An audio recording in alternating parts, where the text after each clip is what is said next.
back with another episode of the Charlotte Comedians Getting Coffee in Charlotte. Cheers. Cheers. All right, so we are at Crown Station in Noda, which is a very, very cute little shop. It's very eclectic and funky, which feels like your vibe. Yeah, so I'm yeah, really I love glad it. that we chose this one.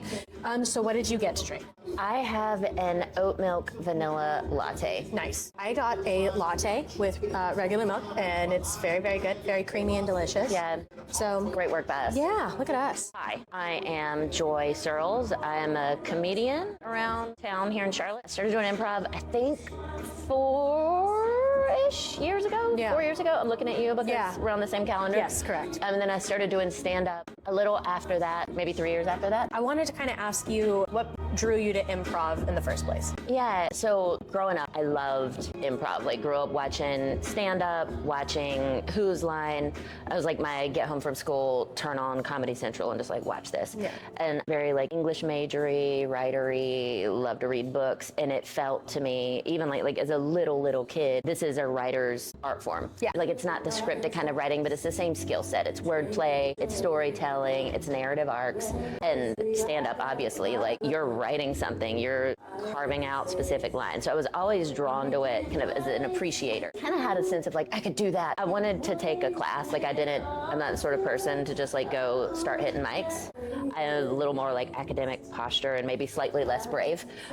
So I wanted to learn. So I never had money, though. Like, I was a writer, English major, so I didn't have money. And then eventually I sold my soul to the man. But as soon as I sold my soul, I had babies. And so like once I got money, I didn't have any more time because I had babies. And then eventually this like thing happened where my kids got old enough and I had both money and time. And I was like, fuck yeah, Right. it's on. And so I signed up for an improv class that I saw advertised on like Charlotte Artsy Witches of Charlotte or some shit like that. And that was where that started. Over time, like doing improv, I was like, this is wonderful. After a little bit of doing improv, I saw Lauren Ansley's women's comedy class. And I was like, that sounds perfect. And so I signed up for that. And that's where I started doing stand-up. I remember meeting you in improv class and just immediately being drawn to you because you just had very like sharp instincts, your suggestions, like your intuition with scene work and stuff was always just like so on another level. How do you feel like your improv training has impacted your stand-up performance or writing or your approach to comedy?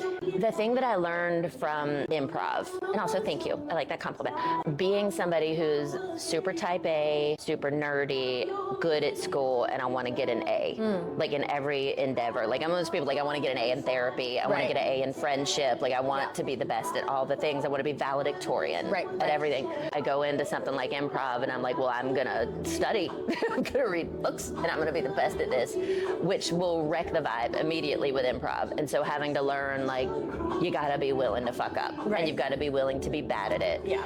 I think that was very helpful to me, like, kind of honestly on like a spiritual and human level, like, be willing to try new things, be willing to be bad at something, be willing to be a beginner. Don't try to rush to the finish line, like, be in it, because it's not fun to watch someone execute an improv scene perfectly. Like, if you're playing a game and you get everything right, for the audience it's more like watching a spelling bee, which is like entertaining, but not like the magic of improv is in the fuck-ups and in the weird patterns that you recognize. I think that probably made me more willing to experiment with stand-up, more willing, like, open to failure. You learn from improv quickly, like, it's never going to be great 100% of the time. Right. You're going to have some dud shows, you're going to have some dud games, you're going to have some dud sets, you're going to have some great shows that you didn't expect. Right. And with stand-up, I think it's given me a much higher tolerance for an audience that's not laughing and being like, oh, this is information. Also, I want to kind of go back to your first stand-up performance and first stand-up set. Can you kind of talk me through the process of writing your first set and maybe like how tweaking it kind of worked for you and all those things? So Lauren Ansley's class, she, I feel like, did a masterful job in setting that up. Like, the first class, and I was in her first edition of this class. Yeah. So the first class was basically like her info dumping. And she was like, this is how you write sets. These are kinds of jokes. These are the kinds of comedy. It was just like a bunch of stuff. And my nerdy ass was like, yes, ma'am, I am taking notes. Yes. Like, so I really enjoyed that info dump session. And she gave us a few very short assignments, like go out and write a few different versions of how you'd like to be introduced, which is like a good, like, it's a way of making a joke about yourself. She gave us some premises for that. And so that was the first thing that I was like, okay, I get it. I think one of the things I had struggled with, because I had made some like attempts, like if I was to write stand-up, what would that look like before? And I just couldn't. I think probably because I'm a writer and like I have like this background and like I'm a writer by profession, I'm a writer by training. And so like it took a minute to get like, what is this form? Yeah. What is this like format? It's not quite storytelling. Yeah. It's honestly, I think more like, I have an MFA in poetry. Writing stand-up to me is more like writing poems than like writing a story, because you're like maximum impact, minimum words, stacking lines on top of each other to like pull the reader, listener, viewer along in a way that what's that click that was like, oh, I know what I'm doing. And so that came from like the concept of a tag with when Lauren Ansley taught us that. I don't know why I'm saying her full government name. I always say her full fucking Lauren Marie Ansley III. I don't know her middle name. The first of her name. Breaker of chains, whatever. But when she explained kind of those concepts, then I was like, oh. Yeah. And so I very quickly like wrote a draft, and she had us do those for the audience, and then they're like laughing. And I'm like, oh shit, it's working. Yeah. So I feel like it came together pretty quickly. And then you also get a good sense in that like lab environment, especially in all women environments. And she's like a very good coach. Like she did this thing where she would mark where people laugh so you could see, you could kind of count and get a sense of your laughs per minute. And I was like, oh, this is a form. This is like writing a sonnet. Like I can, okay, I need more laughs here. There was a long stretch there where I'm telling too much story, too much exposition. How can I punch it up? Yeah. So just like week over week building that. Yeah. And then it came together. I still use a lot of that material. Yeah, I watched you go through taking the class and watched you perform for the first time, and watching you prepare for it and everything, it just felt like I was watching almost like a mad scientist in the back of the room, just kind of like running through your stuff in your mind, and like I was watching you pace, and I was like, it was like you knew it in your bones. It was like watching you build this whole set over these last few weeks and like watch it all like come together, and watching the audience just like eat that shit up. And it made me want to take this class too. Like I wouldn't have taken this class and started stand-up had it not been for watching you do it first,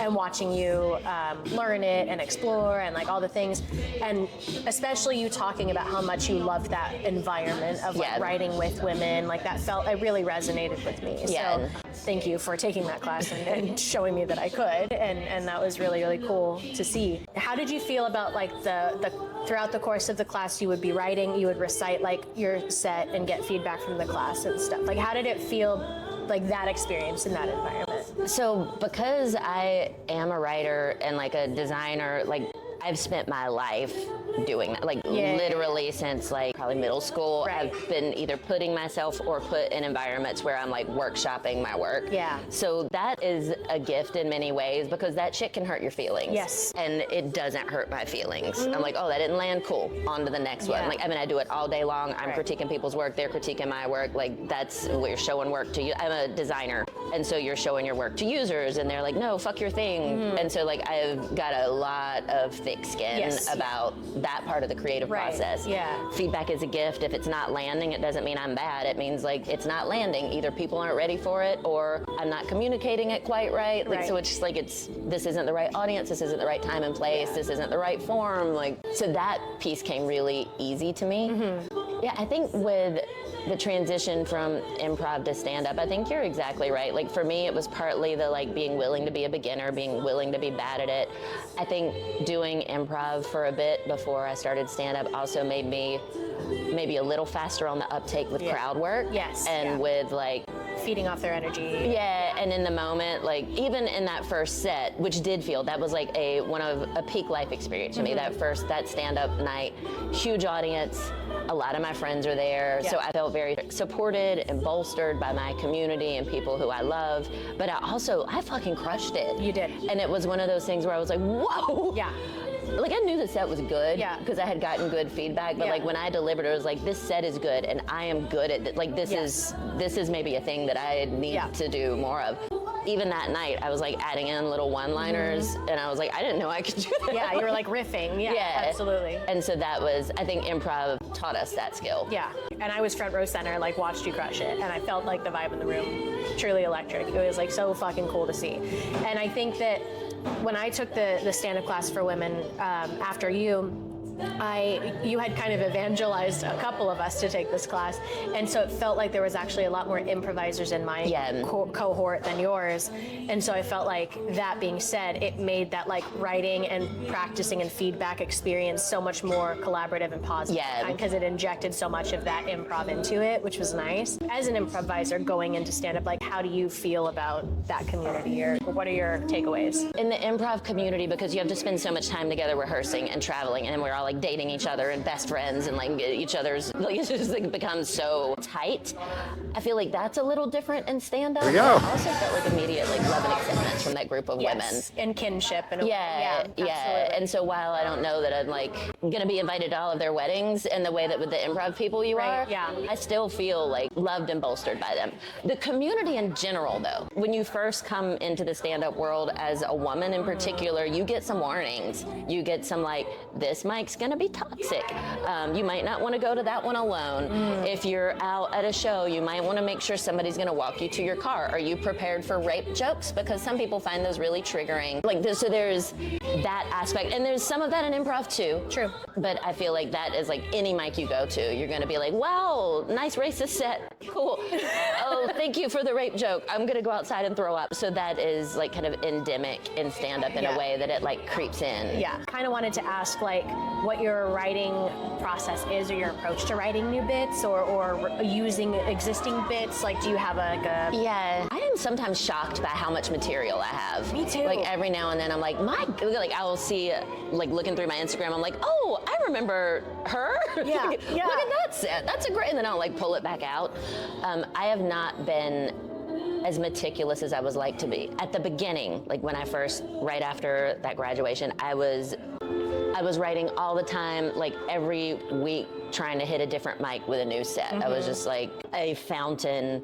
It was like this material had been inside me, and I was just like, yeah. For a while, you were like writing like every week, like a new thing, which is great. And then that slowed, like some life stuff got in the way that slowed that down. I had some health stuff going on, and then recovering from that interfered. Like there was some brain fog as part of that recovery, and so that really like different priorities, different things going on. So that has slowed me down, I think, significantly. However, I love an assignment.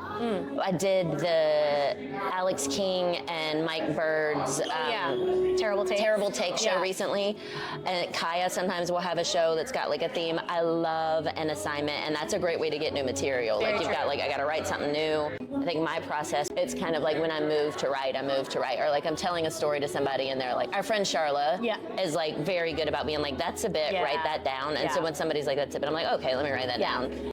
I think some of the things were most effective when I was being more like intentionally engaging in stand-up as my art form of choice in that season is I would do this 5 minutes a day. And it would sometimes turn into 20 minutes. It would sometimes be 5 minutes. Sometimes I would get absolutely shit. Sometimes I would get gold. There are no excuses. I can find 5 minutes to just like word dump stuff, see what I come up with. This might piss people off. I work in tech, but now in the age of AI. A lot of what I'm doing is like working with AI, designing with AI, designing AI systems. So that's like consuming my days. And because I'm so into it, I'm like, what does that mean for like other art forms? And I love dumping my stand-up into like GPT or Gemini and asking for like, find me some tags. And so I think that is like that's been a very fun thing to explore. Interesting. It's like, and half of them are garbage. Right. But occasionally there's one that I never would have thought of. Right. I also love, I think especially early on, our sort of kind of like friend group of lady comedian improvisers. We would give each other a lot of feedback. All the time.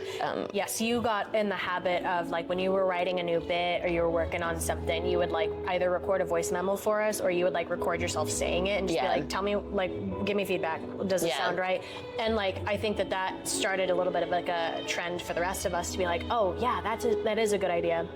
Because like we know each other so well, so like we also are really comfortable with each other and are able to like give feedback that is constructive but also like loving and also like help refine our shit. you have a full-time job, you are a mommy, and you also are a comedian, and you're also doing improv comedy as well as stand-up. I have a boyfriend. And you got a boyfriend, and you got like animals. I like to go to the gym. You got to go to the gym. I gotta drink water. Right, yeah. Gotta take a dump every now and then. Yep. Very rarely, yes. We're girls, we don't do that. Yep. How challenging or not challenging has it been to kind of like make time for this art form for what everything it entails? Goddamn near impossible. Yeah. Goddamn near impossible. Yeah. Early on, I was because the kids were younger too, and so that balance was super tricky. As I've been doing this, like they've gotten older now, I can like leave them home alone. They're home alone right now. So like at first it was like I had to book babysitters to be able to go do any of this. So like I'm spending far more money than I would ever make. And work goes through seasons. Like right now, work is incredibly intense, and in a way that's really fulfilling. Like being on the bleeding edge of the AI revolution and like leading design for a major tech, like that's fucking cool. Yeah. And so it doesn't feel like I'm missing out, like I'm getting my creative itches scratched, but I'm not able to lean in as much to stand up. There's a lot of like intentionally carving out things. I'm an artist, always gonna be doing something. Yeah. And so sometimes that thing is like stand up is my thing and sometimes it's not. Where I'm at with stand up right now is I will say yes when asked to do things, but I am not actively pursuing things. And that I put in a lot of work at the beginning of my kind of stand-up career to like make those connections and get a good reputation, and so I do continue to get asked. I've been leaning in really heavily to improv, partly like my boyfriend is an improviser, and so that's something that we share.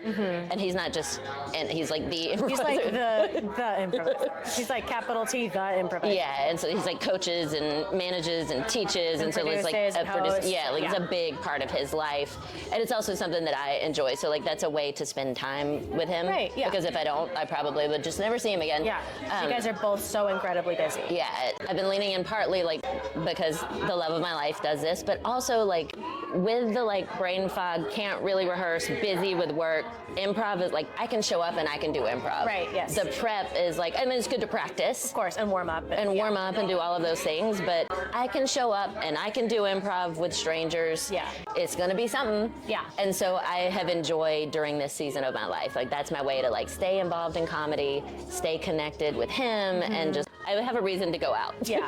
Do you say that like stand-up comedians could benefit from taking an improv class? I feel like it really depends on the comedian and their goals and their vibes and like what they want to be and how they want to go about it. Stand-up is so like I must crack the joke, I must write the bit, I am the star in this moment, and that will trash an improv scene so fast. And so I could see it benefiting the person to learn that like give and take and build a scene, and you're not the star. I could also see it like being real shitty for the rest of your improv compadres. Yeah, and I think that improv does train you to like have patience with kids and to be a little bit more thoughtful about your timing and stuff like that. I wanted to ask if there is a comedian in Charlotte, like in the stand-up comedy scene, that you feel like is doing like great shit, or someone you really, really respect. Is there anybody that comes to mind for you? I mean, I love you. Oh my God, star. I love you. You are naturally good both as an improviser, because I saw you, I think we were in the like, I was in level 3 and you were in level 2, and that's when we met each other, and I was like, who is this bitch and why is she good? So fucking annoying. And I think at stand-up too, like one of the things that I enjoy is like outsider perspective, and so while you're like very cool and likable, I also think you come about it with this like, I'm Asian and that's different, and like to like have this little bit of like, I'm not from here, and I enjoy that. Like I always feel like an outsider kind of everywhere I go, like feeling a little bit of a weirdo, and so I enjoy people who have that little bit of like, I'm a little bit on the outside looking in, and so I can observe what you guys are doing, and it's weird, and I can talk about it. But also you have a lot of heart and kindness in your stand-up. Like it's never mean.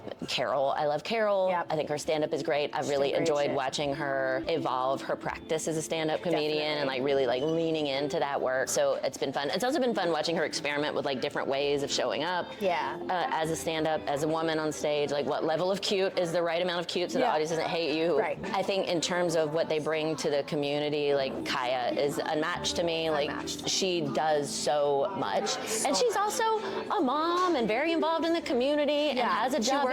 time. But I really respect that. Like, her comedy is funny too. Yeah. Like, she's funny. She's been doing this for a while. She's good at that piece of it. But just like the level of effort and care and curation and thoughtfulness and like building the community is impeccable. Big vibes. We're really fortunate to have a good mixed bag of like really great, funny women in Charlotte. Yeah. I feel very fortunate that this is like where we cut our teeth with like comedy and stuff. Yeah. I'm jealous of Kayla, because Kayla, the first time I saw her do stand up, she gets on stage, she gets the stool and she sits down and she's just like, she's so sincere. I don't know. And she can riff and it's funny. And the confidence to do that. Like, I'm a little too like, no, I have to write my I have to stand here.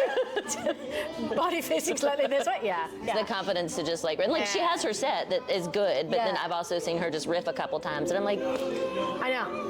That makes me mad. I want to be able to do that. Yeah, she's good. Oh, I'm hanging on Gail's testicles real bad today, but one of my favorite lines of stand-up ever, not just local, not just women, when Gail does that weird ass, she's telling a story of being in a restaurant, working in a restaurant, and there's a weird beat, and she does it for way too long, and the audience laughs, and then they don't, and she keeps fucking going, and then they laugh again, and then they don't, like, that is so brave and funny, and every time I see it, that never gets old to me. Her handle on her timing, her delivery is like so solid. Because I have a nervous tick of like, I don't like silence.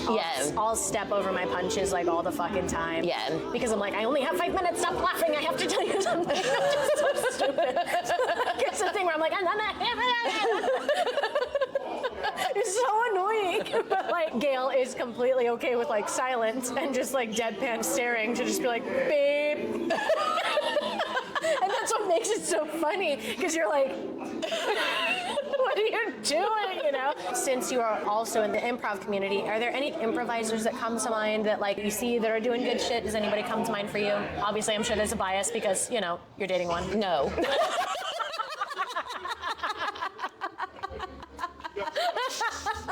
No.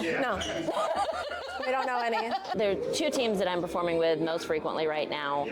One is like a group that is fairly young in their improv career, and the way that they form, they don't have like much time to perform, but like excellent vibes. Right. They all love each other. They all want to learn. The other team that I perform with, there are people who are like far more experienced than me, but it's still like overall pretty like great vibes, collaborative, engaging. Let's build each other up. In terms of people in Charlotte doing improv that I think are dope, Sophia Seraph. Big time. Yeah, and she's one of my favorite people to watch do improv. Yes. Like, I like performing with her, but I also love, I'm just like, she fucking crushes every time. I feel like we need to plug a few things of your comedy. First of all, you founded Femprov, which is an all-female and femme-presenting, non-binary group of improvisers that do shows throughout Charlotte. Purely, all shows are fundraising for different nonprofits around Charlotte. I don't think we called out that you were voted Best Comedian in Charlotte by Queen City Nerve, Best in the Nest in 2023 or 2 or 3, I don't know. One of those. 1 year. She was Best Comedian in Charlotte. It was a weird thing because it was like very early in my stand-up career, and I don't know how that happened. It was because Nicole voted for me 8,000 times. I have a lot of burner emails. It was like a very nice validating, it's one of those like popularity contest vote things that like people absolutely could have cooked the books, but it's still like a credit's a credit, you know? Don't minimize it. It's true. It's true. Everybody's definition of success is different. And I asked what, in your mind, for you, would be considered success? Here's where I make your audience hate me. I have a career is very legit. I make really good money. And I busted my ass to get this. Like, nobody handed this to me, so I'm like not shy about my new money. But I also, in the context of that career, I've got a great source of money. I feel like I have influence that I would never get through stand-up. I know that when I say what I'm about to say, like, I have a unique perspective of like, those needs are met. Money needs are met. I could make more money. That would be great, but I'm good. Yeah. Influence, feeling like I'm doing something in the world, that need is met. And so I don't have that urge in this arena. This is pure pleasure This for is me. just confetti for you. Yeah, this is delight. It is community. It's expression. Like when that audience was like picking up what I was putting down, and I was like, whoa, I'm good. Like there's a particular thrill in that is like electric and wonderful. Improv set, like we've been together in a couple of them where you're like, we just fucking crushed that. That was dope. I really love it when they're strange, like when we build a universe and it all comes together. Like that suggests to me, like when that weird shit comes together and it's beautiful and it works, like that is what I love. Yes, yeah. So thank you again for meeting with me. Thank you for having me. Of course, of course. I love you. I love you so much. Oh my God, she's so perfect and beautiful and wonderful. Oh my God. Hi, I'm Nicole Curves. I'm Joy Surles And you're watching comedians in Charlotte getting coffee. in Charlotte comedy Having coffee. with caffeinated beverages. Cafecitos, cappuccino, cups, Coffee. Charlotte comedians, comics. comics, And cookies, maybe. cookies, coffee, .com. .com, .net. .info. .com. .com, because it's the C thing. It's like .comedy. Oh!